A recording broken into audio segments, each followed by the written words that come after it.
Let's define the age. You can think of it more as an immune age or something we call inflammation. So it's this accumulation of damage to your immune system throughout life, which would then accumulate and predispose us to disease and mortality. We've published more than 300 different clinical trials, both looking at natural aging or different biobanks and longitudinally following people to see what happens to their glycans, and specifically looking at certain diseases. In 2006, our lab pioneered the first large human glycome study, and we analyzed the first 1,000 human glycans that were ever analyzed. Everything before was maybe up to 100, and that was a high-scale study. 1,000 was never imagined before. And then we went to 10,000. Today we're at over 200,000 glycans that were analyzed in our lab, and that's over 80% or 85% of what the world has looked at so far. So we specialize in at the time, niche area, but something that's very relevant to preventive health and also personalized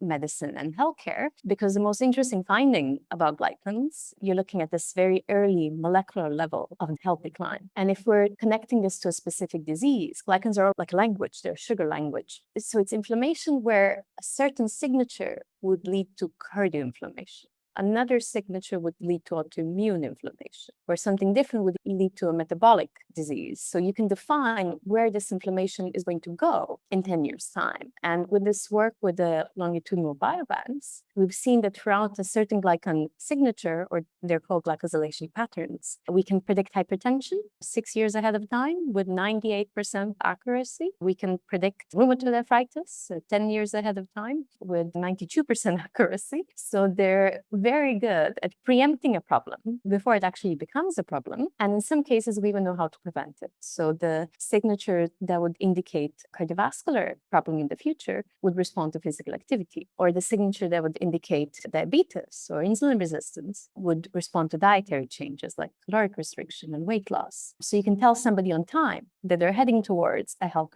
concern or a problem, but you have plenty of time to actually do something about it and prevent it from happening.